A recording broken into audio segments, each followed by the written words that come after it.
नमस्कार दोस्तों, स्वागत है आप सबका अपने YouTube चैनल में। जैसे कि पिछले वीडियो में हमने इंस्टंटेनियस वेलोसिटी और एवरेज वेलोसिटी की बात की थी, वैसे इस लेक्चर में हम बात करने वाले हैं इंस्टंटेनियस एक्सेलरेशन और एवरेज एक्सेलरेशन की। लेक्चर शुरू करने से पहले तो हम ये देख लें कि एक्सेलरेशन है क्या। एक्सेलरेशन का जनरल मीनिंग ये होता है कि स्पीड का, अगर मोशन इनवर्टी की बात हो रही है, लेकिन जनरली देखा जाए तो वेलोसिटी का चेंज, अगर टाइम के साथ आपकी वेलोसिटी चेंज हो रही है तो मोशन में एक्सेलरेशन डेफिनेटली है। अब ये होता कैसे है प्रैक्टिकली?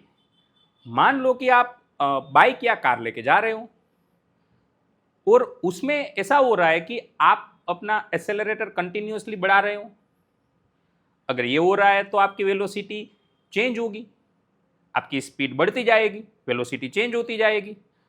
अगर ऐसा हो रहा है कि आप एक्सेलरेटर दबाते ही जा रहे हो, मतलब आपकी वेलोसिटी बढ़ती जा रही है, तो फिर मोशन में एक्सेलरेशन है। एक्सेलरेशन का मतलब ही वेलोसिटी का चेंज होना है।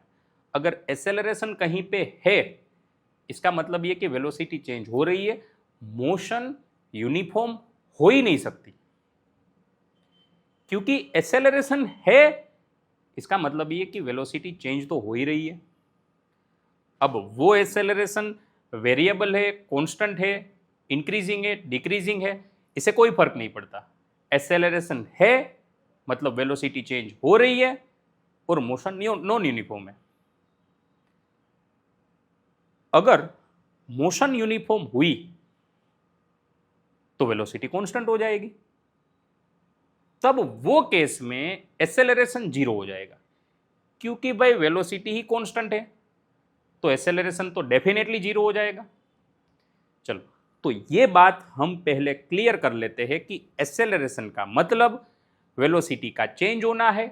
अगर एक्सेलरेशन कोई भी मोशन में है, इसका मतलब ये कि वेलोसिटी तो भाई चेंज हो ही रही है। और अगर वेलोसिटी चेंज हो रही है तो मोशन यूनिफॉर्म कैसे हो सकती है? वो तो नॉन यूनिफॉर्म ही होगी। पक्का? चलिए, अब ये एक्सेलरेशन जनरली दो तरह के होते हैं। इसमें एक इंस्टंटेनियस एक्सेलरेशन और एवरेज एक्सेलरेशन, और आगे हम देखेंगे कांस्टेंट एक्सेलरेशन। पहले यहाँ पे हम दो एक्सेलरेशन की बात करेंगे, एक इंस्टंटेनियस और एक एवरेज। अब इसमें इंस्टंटेनियस एक्सेलरेशन क्या है? जैसे हमने पिछले वीडियो में बात की थी कि कभी भी आपको इंस्टेंट पूछ ले, इंस्टेंट का मतलब वो उसी मोमेंट का एक्सेलरेशन है। मान लो आपको पूछ लिया t इक्वल टू 2 सेकंड पे कितना है, t इक्वल टू 3 सेकंड पे कितना है, तो वो पर्टिकुलर उसी मोमेंट की बात हो रही है, तो वो हो जाएगा इंस्टेंट एक्सेलरेशन।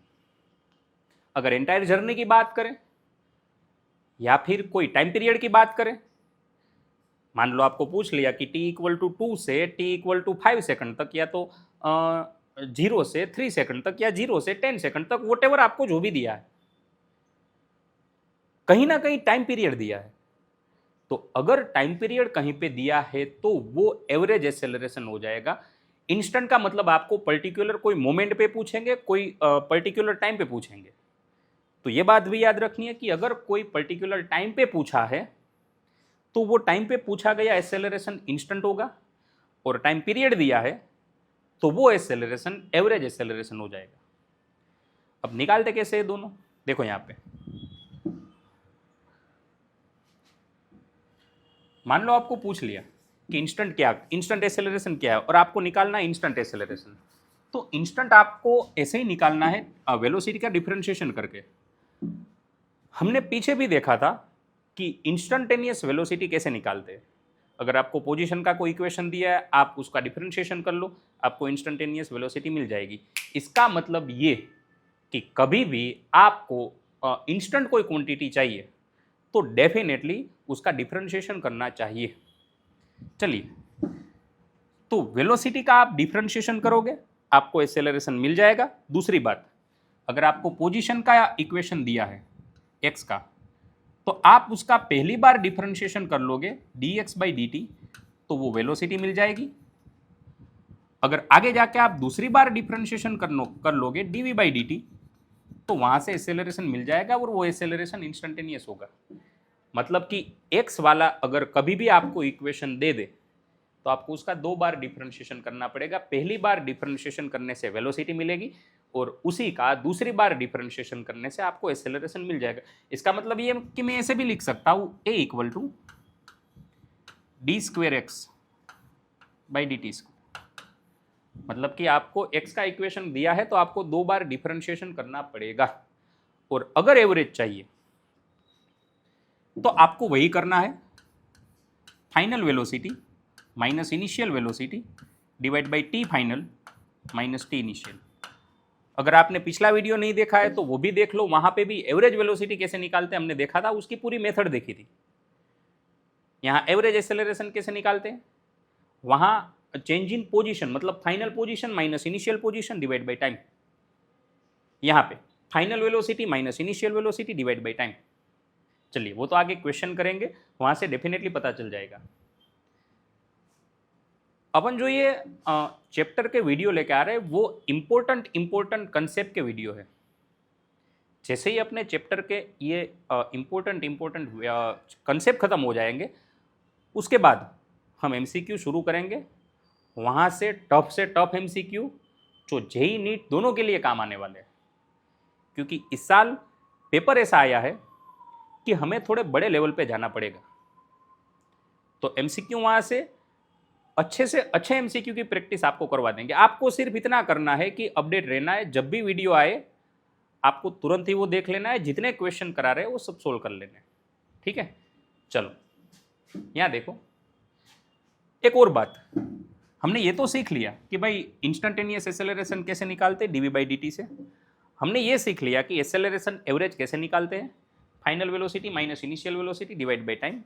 एक और बात आपको ध्यान रखनी है, देखो यहाँ पे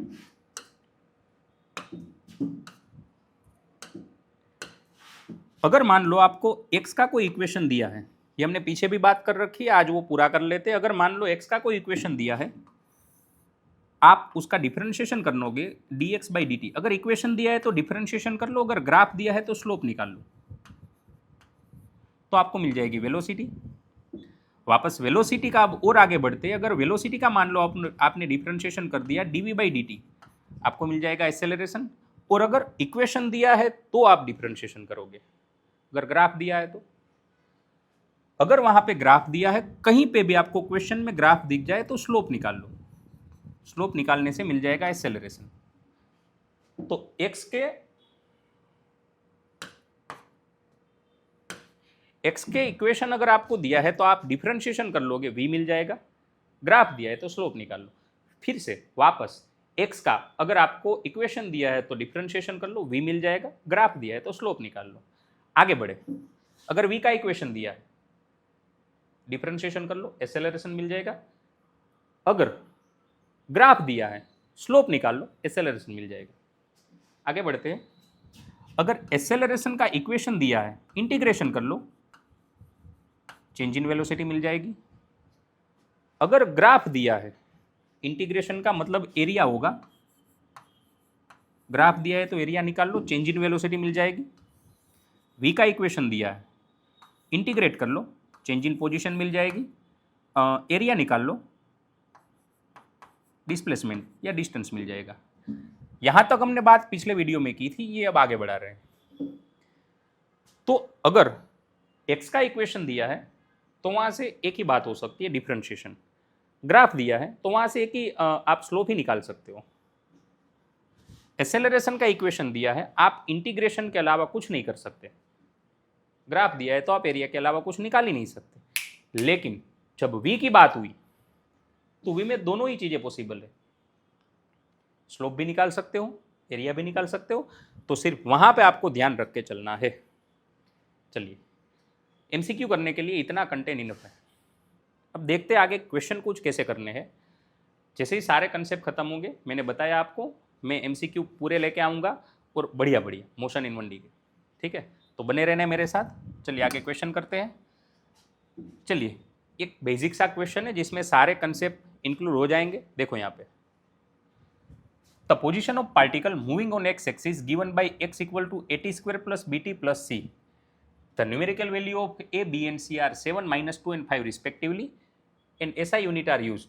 चलिए, एक आपको इक्वेशन दिया है, जैसे कि इक्वेशन कुछ ऐसे दिया है, x equal to AT² BT plus C, A B C तीनों की वैल्यू दे रखी है। A की वैल्यू 7T², B की वैल्यू -2 -2T और C की वैल्यू आपको दे रखी है 5। चलिए, एक ऐसा इक्वेशन दिया है। अब कंसेप्चुअली काफी इंपॉर्टेंट है सॉरी, चलो देखो यहाँ पे पहला क्वेश्चन क्या दे रखा है, velocity of particle at t equal to 5। ये पर्टिकुलर टाइम दे रखा है। अगर पर्टिकुलर टाइम दे रखा है तो भाई ये एवरेज वेलोसिटी हो ही नहीं सकती, इंस्टेंटेनियस वेलोसिटी होगी। बोलो हाँ या ना। ये इंस्टेंटेनियस वेलोसिटी पूछ रहे हैं क्योंकि पर्टिकुलर टाइम पे पूछा है। अब वेलोसिटी इंस्टेंटेनियस कैसे निकालते, डिफरेंशिएशन करके। तो पहले का आंसर हमें चाहिए, तो हमें v इंस्टेंट आपको ऐसे करना चाहिए, dx/dt और x की इक्वेशन जो दे रखा है उसका डिफरेंशिएशन कर लो। ये हो जाएगा 2 आगे आ जाएगा, 7 2 = 14t -2, 5 का तो 0 हो जाएगा। अब यहाँ पे t इक्वल टू 5 रख लो, ठीक है। अगर t इक्वल टू 5 रख दो, देखिए तो t इक्वल टू 5 सेकंड पे आपको इंस्टेंट वेलोसिटी मिल जाएगी डेफिनेटली। चलो ठीक है, 14 5 = 70 -2 68 अपना आंसर आएगा। चलिए दूसरा देखते हैं। तो acceleration of particle at t equal to 5। अब एक्सेलरेशन चाहिए तो हमें वेलोसिटी का इक्वेशन पता है, ये रहा वेलोसिटी का इक्वेशन। अगर आप वेलोसिटी का इक्वेशन दे रखा है उसका डिफरेंशिएशन कर लो, एक्सेलरेशन मिल जाएगा। लेकिन हाँ, हमें ये पता होना चाहिए कि हम कौन सा एक्सेलरेशन निकाल रहे हैं, इंस्टेंट या एवरेज।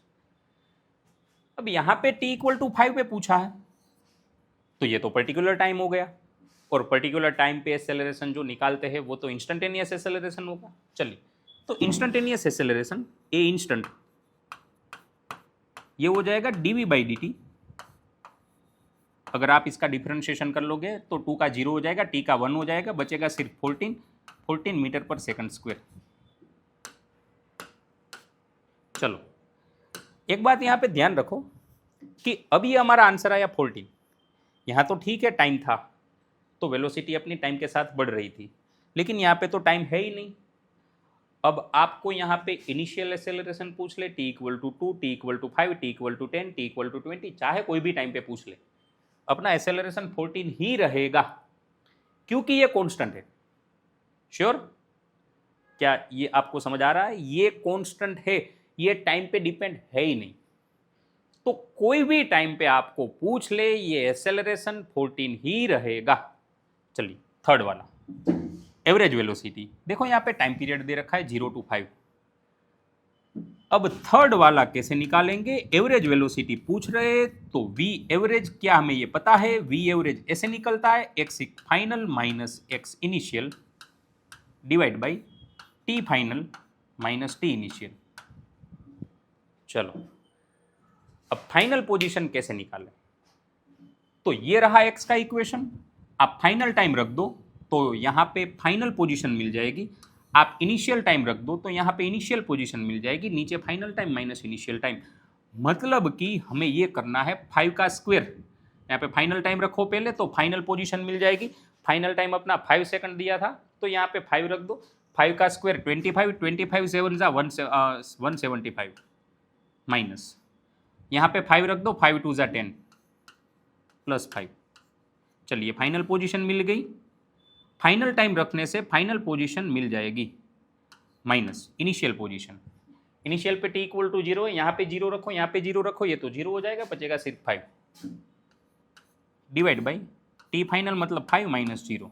अब इसका आप कैलकुलेशन कर लो, आपको एवरेज वेलोसिटी मिल जाएगी। एवरेज और इंस्टेंट में यही तो फर्क है।